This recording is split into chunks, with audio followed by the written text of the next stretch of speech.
I had the honor of spending a week at Necker Island with Richard Branson. And it was something he shared with me that I've lived by. And he said, if an opportunity presents itself that excites you, say yes and then figure out how to do it later. Don't let the figuring out how to do it stop you from saying yes. Learn how to pivot at the right time so you can build many profitable businesses. Winning with Nicole Janssen, founder of Diffusion Advisory, on today's episode of the Executive Wins Podcast. Welcome to the Executive Wins Podcast, where senior leaders share their biggest wins so you can get inspired and grow your business. Here's your host, Gordon Shepherd. Welcome to the award-winning Executive Wins Podcast. I'm your host, Gordon Shepherd. Today, we are lucky to be joined by Nicole Janssen, founder of Diffusion Advisory, a company that works with organizations, governments, and post-secondaries to support the adoption and commercialization of AI across Canada. Visit Diffusion Advisory on LinkedIn to learn more. On this episode, you'll find out what it takes for an entrepreneur to put their ego aside and successfully pivot to the next opportunity. Well, that's because Nicole has done it multiple times in multiple businesses, as she continues to meet her goal to always have an impact with whatever she is doing. You'll also hear why Nicole is driven to help Canada move faster when it comes to AI adoption, along with the lifelong wisdom that she gathered when she spent time with Richard Branson. I also want to let you know that today's episode is brought to you by our leadership team workshop called Turning Losses into Wins: How Great Leaders Turn Setbacks into Strategic Advantages. In this hands-on workshop, leaders learn a proven 5-step system called the anatomy of a loss to help everyone on your team understand what went wrong in terms of strategy, work plan, people, operations, and results. This approach has so many advantages. Number one, because it helps you to examine mistakes from an organizational perspective, it means that the mistakes likely won't happen twice. And number two, it's an objective approach that creates psychological safety because it goes beyond finger pointing and actually takes into account all of the contributing factors that actually made a loss happen in the first place. Imagine what would happen if every leader on your team felt safe to fully explain a setback so that you could all take responsibility and use what you've learned to turn a loss into a strategic advantage. To learn more, visit executivewins.com/training or get in touch with me directly at gord@executivewins.com. And now here's Nicole Janssen with her executive win. Nicole, welcome to the show. Thank you. I'm happy to be here.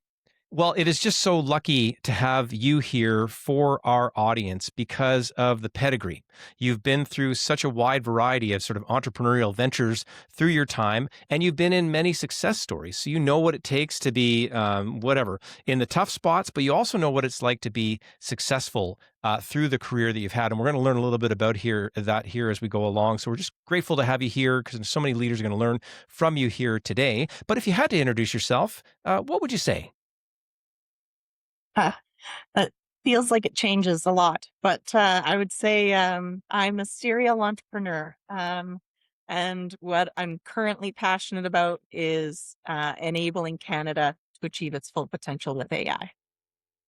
Enabling Canada to enable its full potential with AI. We need you more than ever. Like when, you know what I mean? When we think about it, and you're like you're long in the tooth in AI world. It's not that you're 100 years old. It's just that in the AI world, you were in early and you've been able to sort of do some real world pieces with it here along the way. And that's your sort of piece that you're trying to do and have that big, bold idea for when you introduce yourself. That's great. Take me back a little bit on the timeline for historically what gets you to this moment to be able to say that out loud in a sense. Would it be the beginning of your entrepreneurial time that we can sort of check in on and just get a couple highlights along the way? Go ahead. Absolutely. I've always followed the path of opportunity. And it's taken me to some interesting places. So first that started as a real estate broker of a property management company, and then into association management, and then off into digital media, which led me into AI. And the digital media to AI uh, jump was an interesting one because uh, we identified that our business would likely at some point be put out of business by AI. And that was back in about 2015. We knew the technology that existed that eventually became ChatGPT was being researched and what was possible. And when you're in digital media and you make money off of people coming to your website, um, and serving the ads to them, the the recognition of this is really going to disrupt our industry. So maybe we should determine if we can generate all of our content algorithmically. And then that would change the game for us. And so we went down that journey. It just, we didn't realize that we were going to need, hundreds of millions of billions of dollars to build that. But it showed us what the technology was capable of and the talent that existed here in Alberta, that were, studying under some of the greatest minds in AI that frankly I'm embarrassed to say I didn't even know about until that point. And when we got exposed to that, we decided we needed to pivot, and we needed to start divesting from our digital media properties and get into AI. And so I like to joke that I started in AI, and what I knew was it stood for artificial intelligence, and that was about the extent of it. And now I'm on Canada's AI Advisory Council for the Government of Canada. So um, there was a bit of a trajectory there that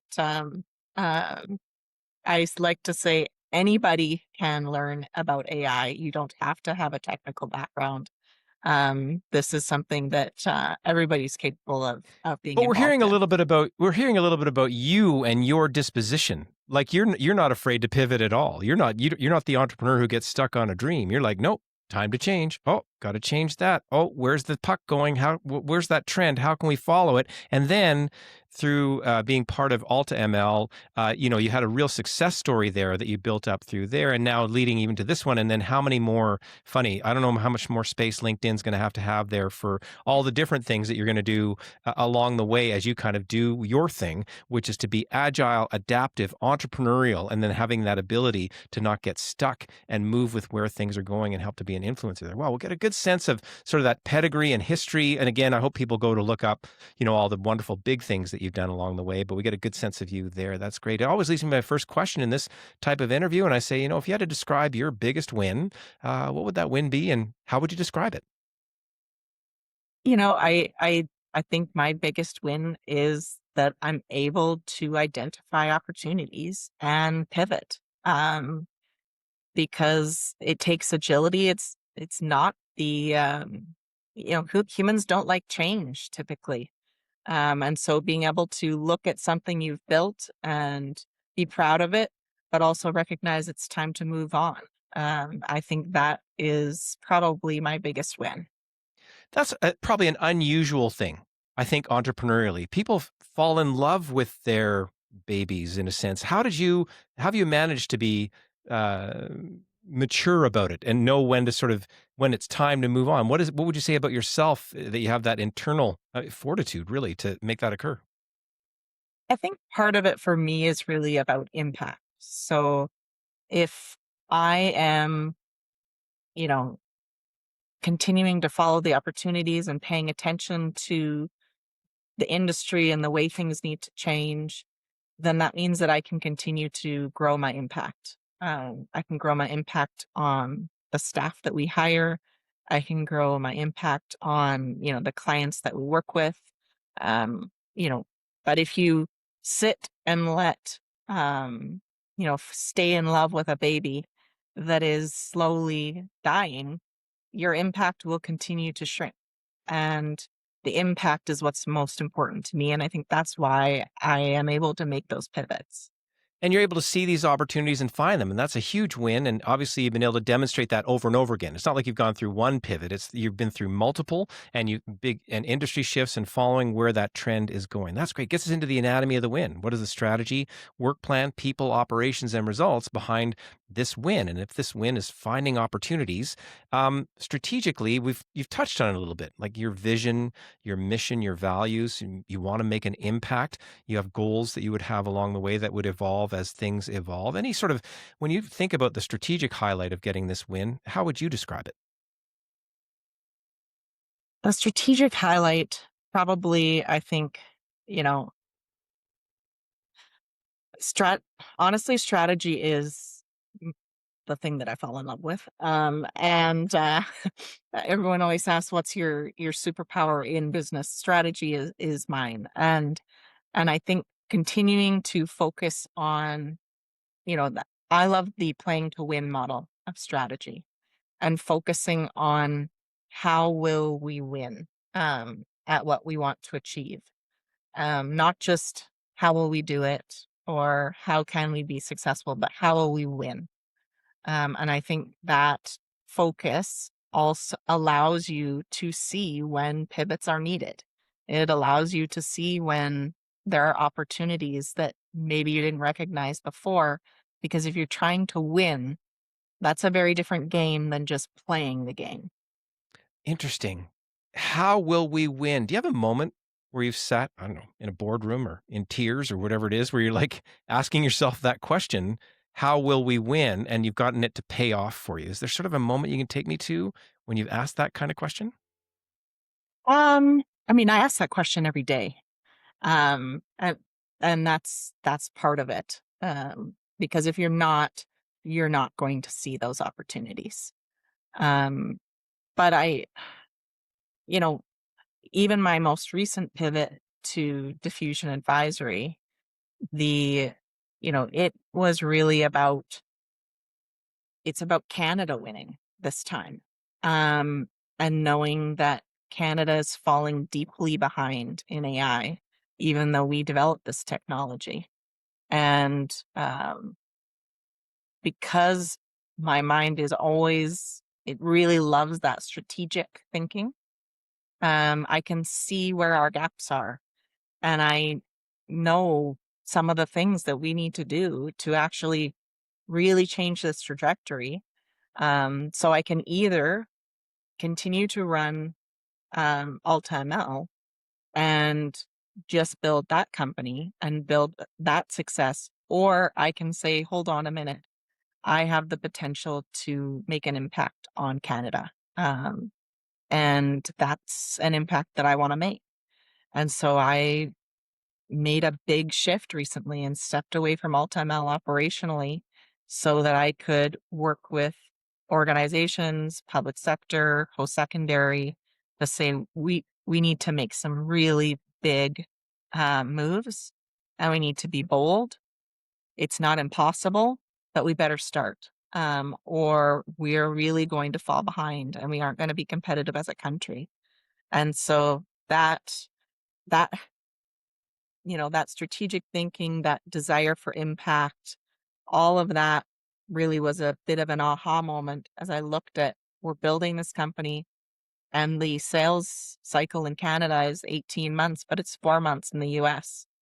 So why would we continue to build in Canada? And that breaks my heart that it's so hard to build an AI company here and the adoption is so low. And so that's why I said, nope, I'm not letting Canada continue on this path. I'm going to Wow. pivot. That's just, thank you from all of us, right? It's, because that's not, golf clubs and you know what I mean? And sort of taking off and sitting on your laurels, that you've got an investment in Canada. You're reminding me of, I've been asking this question a lot. In many conversations, I often say, "What do you want Canada to be?" And I don't care what side of the political spectrum people are on. I just want to say, "What do you want it to be?" Like, what's it? If and I think we've not done a good job in Canada. From my perspective, I love Canada, and I'm born in Quebec, and I'm lived in my kids are born in Alberta, and, I've lived in Ontario, and I'm just amazed that there's this sort of glue that holds it all together. Um, the "What do you want Canada to be?" It's just remarkable to me to be meeting someone who's not only asking the question, but doing something about it. Like, this is not like a little ha cafe conversation. You're actually gonna be getting in there, using your leverage and sort of, capital as a business person where people will listen, and you're gonna be able to stitch this together and start to make a dent on, what's such an important time like you've identified. And the "What do you want Canada to be?" I can hear you want it to be a better place, in this case, in this industry, to be built out, and we should be globally competitive in this area, and that's a great piece of that overall puzzle, as I think about that bigger one where we need that 8-hour podcast right now to go and have that full conversation. So I'm so glad you're doing what you're doing, because it's that next opportunity that you see. You know your superpowers in the game. You know that you need to apply those superpowers. There's something that's compelling. What is compelling you to take on a big idea like this? Like, is it just what's the urge? Like, what are you trying to do? I mean, part of it, frankly, is driven by the fact that I have teenage kids, and they love Canada as much as I do, and I want them to see opportunity here, not a place that they probably have to leave in order to be successful. I want them to be able to, go on their career trajectory here in a way that is beneficial to them, and they learn and they grow to be the humans that they want to be. But it's AI as an industry. There's so much capabilities in Canada, but really every industry has to be AI enabled in order for us to compete. This isn't just one industry. AI is a horizontal enabler, and um, we could completely change our entire country if we leaned into it. I love it. Handshakes and scotch that drove the oil industry or whatever it was for many, many years, and some still in paper. Funny enough, as we think about these adoption moments as we go forward, and here you are saying, no, no, no, here's where we can go. Let's go together. By the way, I'm going to show you the path because you've lived the path through your work. You've proven it out on the client side. You've proven it out on the revenue side, so that when you go to speak, and is it Dr. Richard Sutton, is that who you're referring to as part of this legacy that we have here in the AI Yes. side? Yes, and all of the researchers that study under him are, incredible, Yeah, incredibly talented. We have the top reinforcement learning research team in the world here in Edmonton. in the world in Edmonton. I love, and I talk about the Upper Bound Conference. I know as sort of one sort of nice moment in time that happens here at the conference side as a global big moment in time that people have an opportunity to learn about it. And again, I'm just peripheral there in terms of understanding on the way in, except I know in the work that I do on sort of the advisory small business nonprofit side, trying to get AI even into the conversation to some sort of awareness level is really, really tough. But I'm glad to hear you're talking about that piece, especially with that post-secondary access thinking that you're doing. And again, the way you're going to problem solve this, because you've problem solved through so many other areas, and we're learning so much about your leadership style through there. So identifying opportunities, taking advantage of them, being a really, truly visionary and mission-driven person, not only for you, but for your kids and our kids, because that Canada thing that you're wearing so proudly is a really neat moment in time. Super. So we know the strategic piece. If we think about the anatomy of a win, on the timeline. So if we go back to identifying opportunities, when did you first get in that real estate? What year was it that you were in the real estate play, and how many years did it take to get from there to here? Like, what year was that first entrepreneur kick? Um, Real estate, I think, started in 2000, and I was the youngest real estate broker in Alberta. Right, of course you were, because of your thinking and your approach and your work ethic and whatever you were able to do. And here we are, we got this, 25-ish, 26 years in to that, and we hear those moments along the timeline that you were identifying. I was in this sector, then I shifted, then I saw that it was going downwards, when we thought it was this, then we made a pivot, then we changed again, and now you're making a pivot out to go to this bigger idea because you've put yourself in a position to be in that conversation as we go. And I don't mean to dig in too much because you've mentioned so much along the timeline. So we've got strategy, work plan. There's always people involved in getting a win. How would you describe your own attitude, from 2000-ish, on this journey? If we had to mark those moments on the timeline, is it easy sailing along the way, or has it been up peaks and valleys? How would you describe your attitude? Um, I would say there's definitely peaks and valleys as you go through that. I mean, it's every time you pivot, you yeah, there's a little bit of like, is this gonna work? And you know what? Sometimes it doesn't. Um, there's absolutely some companies along the way that, wow, I wish I'd never started, but I definitely learned from that experience. And so I think that, the first start of any new company, building a company, trying to figure out what do you offer that resonates with clients? How do you need to check your own biases and ego at the door and listen to what people are saying and take that feedback and make shifts? That's always a very challenging, dig in, long hours type of period. And then, there's other periods where you feel like you finally can take a breath. Things seem to be moving along. And then, sure enough, something will come along that'll blow that all up. And, there's just obviously, as an entrepreneur, cash flow is king. And, that's always something you're watching and paying attention to. It consumes much of your brain space. But, you know, I, I do think you have to be a certain personality to enjoy the fact that this is a bit of a roller coaster.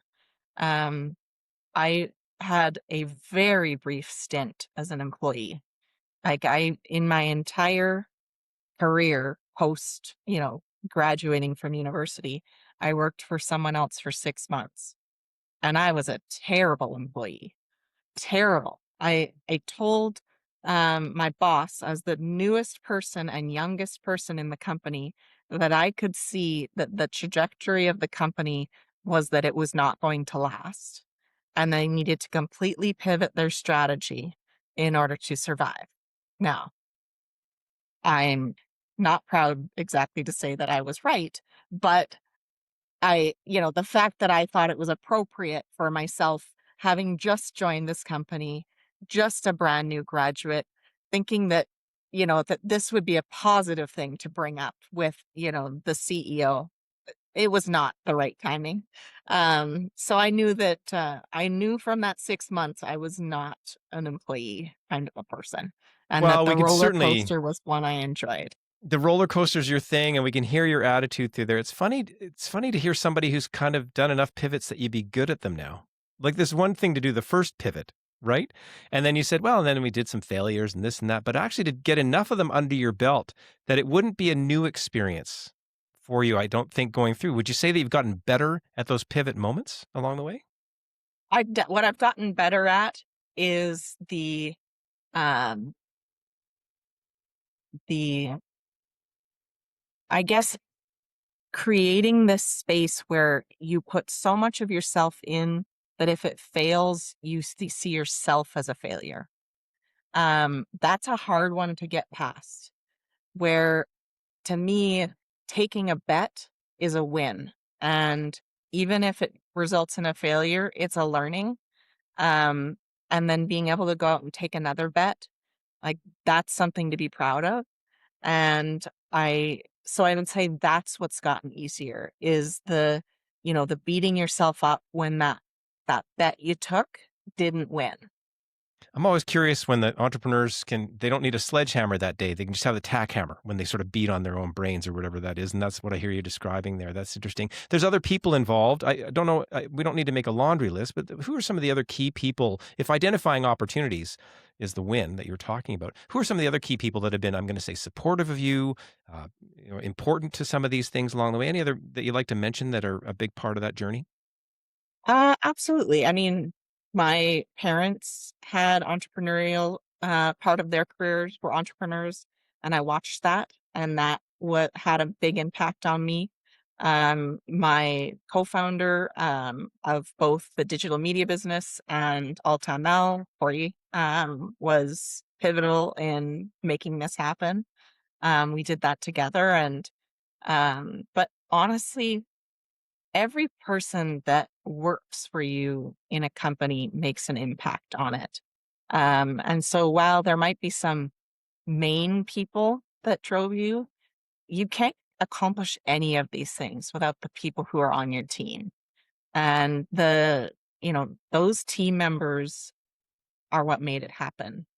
We, yeah, you know, whether it was myself or Corey and I together, having a vision and a strategy and an idea, that doesn't happen without the rest of the team. And so I think everybody has to be acknowledged who are part of that path, for however long they were part of that path. Of course. And of course, if we went on the laundry list here, we'd hear about clients and we'd hear about moments in time from whatever it is, bodies of grant funders or things, moments, all these kind of things that we hear along the way too. Thanks for giving us some insights into yourself and some of the people that have been involved. Strategy, work plan, people. Anytime we have a win, we've got to operationalize it. So there's something about you that is able to operationalize an opportunity when you see it. And we've heard about the clearing yourself out of the way. There's the not getting stuck on something. That's sort of some internal voice. Any other pieces that you sort of would identify operationally that make, you see an opportunity and then you can go get it? I think the biggest thing is seeing the opportunity, but you're not operationalizing it yourself. You're operationalizing it through a team. And so the ability to both inspire and explain where you're trying to go and get buy-in to that. Um, you can't just hand over a plan and hope people just execute on it. You have to bring them along through that process and feel that, they're a part of that plan and they can see themselves in that plan and see how they are contributing to, that overall vision. And I think that's just a really key part. The idea is great, but if you can't actually get everyone to get in the boat with you, it's not going to happen. I love it. I don't know. So I'm just thinking like it's Tuesday morning at 10:38 and you're standing by somebody's desk. And this thing for you to be able to inspire them in that moment. There's like thousands of these little moments along the way, like you said, with all these team members where you're having to play, call it cheerleader, explainer, uh, whatever, stop from screamer, whatever these things that you got to kind of do to make these things happen. That's really interesting that you know your role in your leadership role with the vision and the strategy and these pieces, but you're certainly acknowledging again getting people to come along in your boat and pick up an oar and pull that thing forward too. That's great. Any other operational highlights before I jump out of that one? I think you also have to be ready um, to change how you approach these things as your company grows, because how you do this with a 10-person company looks very different than a 150-person company.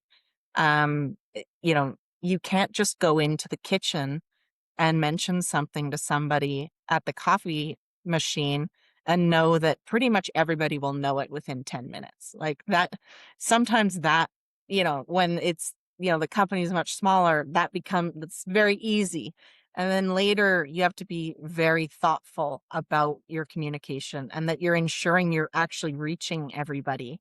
Whether they're, you know, and then as we had offices across the country, knowing that you're reaching people that you're not physically present with all the time. And then remote work and all of those things. How do you keep shifting to adjust to continue to reach that goal of getting everybody in that boat? Well, and interesting to hear about your journey and ability to adapt along the way, because you know what it's like to have there's one, and there's two, then there's 10, then there's hundreds. Like you've been through those things, and to want to be the leader at hundreds is remarkable because the dollars are scaling, the people are scaling, but you're still saying you're keeping your eye on that communication need, which you know is Mhm. as critical as it was when there was 10 people, and you've had the ability to invest in making that happen. How did you do it? Honestly, I would say the hardest part for me, and I describe it as the tipping point of when if somebody's grandma in the office is sick, you know it. And then there's all of a sudden a tipping point where you have a number of staff that goes beyond that. And it's not possible for you to have that knowledge. That for me was the hardest part because I could feel if I was resonating with people. When you're with a team that you know that well, you can pick up on that. But as you shift, that, it's not the same. I'll remember those days vividly where I'd find out through somebody else that someone's grandma was sick, and it was like, "How did I not know that? How did I miss that?" And it was just really being recognizing that you have to adapt and do things differently, and, you know, keep checking in to see if your approach is working, and be honest with the feedback and don't excuse the feedback away, like, "Oh, well, that's probably that one person that, probably, isn't the right fit anyway," or whatever it might be. It's easy to take some of that negative feedback and, come up with excuses why you shouldn't listen, but, really kind of check your ego and pay attention to what's being said, and listen to those trends, and try to make adjustments. So much ego checking along the way. I've got to let go of my cool ideas. I've got to go make sure I don't know that somebody's grandma's happening. I mean, there's just anyway, we're really getting a good sense of you, your leadership style, and again, a big piece of why you've been successful to find an opportunity and execute on the next one, as your wins along the way as we go. Strategy, work plan, people, operations. Finally, there's results. There's quantitative and qualitative results we like to talk about. Quantitatively, you've built a few companies. You know what I mean? Like there's like if we had to sort of add up some of those things, what are some of the other quantitative highlights that you'd like to mention along the way when you're talking about this type of win? It's interesting. You had mentioned to me that you were going to ask about quantitative results, and I thought about that. And the automatic thing to go to that investors ask about, that people in the market ask about, is your financial results. They want to know, either a how many employees you have, or what's your revenue, what did you sell for, all of those things. And I feel like those numbers don't tell the story, that to me is the story of my journey. And so I picked out 3 quantitative results that I felt, were more important to me than those other numbers. One was that, our employee, net promoter score was over 60 every year, at Altamel, and that that's unheard of in the tech industry. Usually, anything over 0 in for an ENPS score is high in tech. And so 60 is just not, it just doesn't happen. And then the average tenure of the employees was over 3 years, when I was at Altamel, and that also is unheard of in tech. And then the other one was that on average, we would get a score of 9.5 out of 10 from our clients on the work that they did with us. And so those 3 metrics felt to me like they told the story a lot better than, how many employees we had, which frankly isn't really a number anymore with AI, that anybody should be paying attention to, since Silicon Valley is chasing the first unicorn with 1 employee. But, um, the revenue, the how much have you raised, all of that, all of those numbers are numbers I'm proud of, but they don't tell the right story. This screams to you as a leader.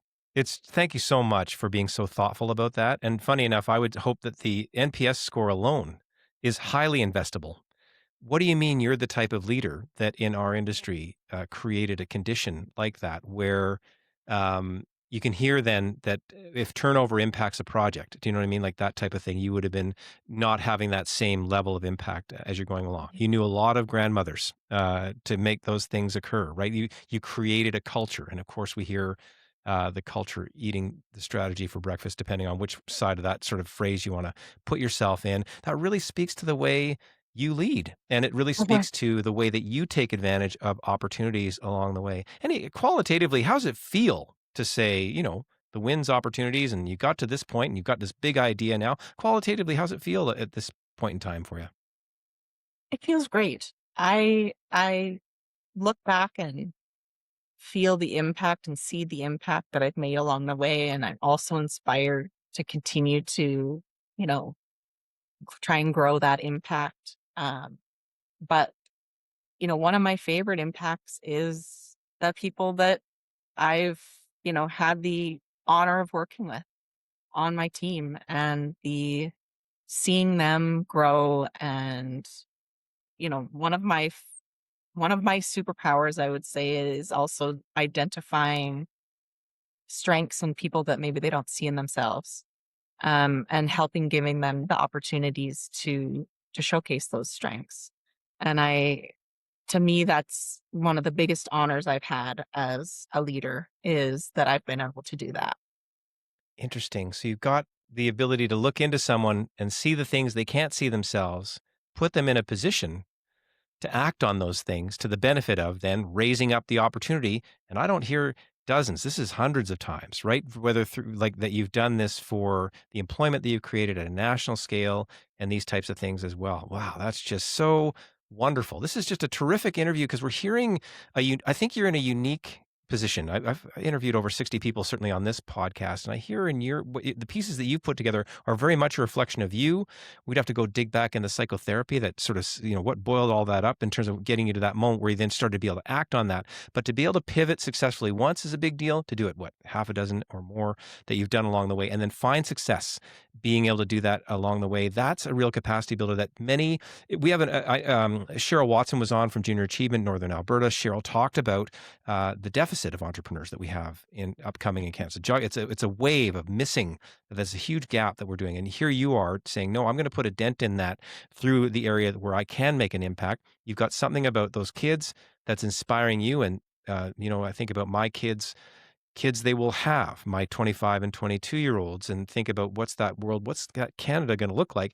And I can rest a little bit easier knowing that you're going to be in that moment leading a charge in your area at a really important time when Canada has a chance to level up. It's not lip service that you'll be paying to, oh, we should diversify and we should do these things. You're going to get her done. And there's going to be, again, another big things happening as you pull those voices together. Oh, that's incredible. Whenever I get great leaders like you on the show, I always like to say, if you had a few sentences for other leaders, maybe they're looking for their next opportunity or their pivot or whatever they are, what are those sort of few sentences that you like to pass along to them? Well, this is actually one that is not my own, but I had the honor of spending a week at Necker Island with Richard Branson. And it was something he shared with me that I've lived by. And he said, if an opportunity presents itself that excites you, say yes, and then figure out how to do it later. Don't let the figuring out how to do it stop you from saying yes.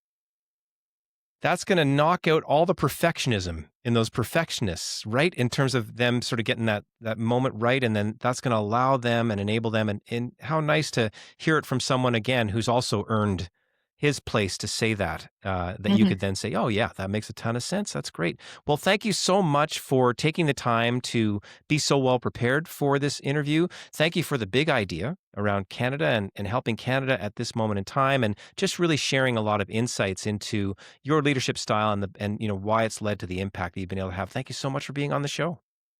Thanks for having me. When you see an opportunity, say yes and figure it out later. Know when to pivot and always make an impact with every business that you lead. That is how Nicole Janssen wins every day. Thank you, Nicole, for your inspiring win. And if you enjoyed listening to this episode, then make sure to check out our upcoming episodes, which include how to build a successful luxury wellness center, winning with Tracy Bateman, president of Bliss MediSpa and Integrated Wellness. And if you want to learn how Executive Wins services like coaching, training, and facilitation can help to align your leadership team so they can actually optimize decision-making and get more profitable results, then visit executivewins.com to learn how. You can also subscribe to the Executive Wins newsletter to stay up to date on the podcast, live events, education opportunities, and more. Visit executivewins.com/newsletter to sign up. And if you enjoyed today's episode, be sure to rate, review, and subscribe, and share it with a fellow leader. And don't forget to check out our resources and links in the show notes. And keep listening to the Executive Wins podcast for more inspiring wins that will help you to grow yourself, your team, and your entire business. Thanks for listening to the Executive Wins podcast. Make sure to rate, review, and subscribe as we bring you more inspiring wins from outstanding leaders so you can grow your business.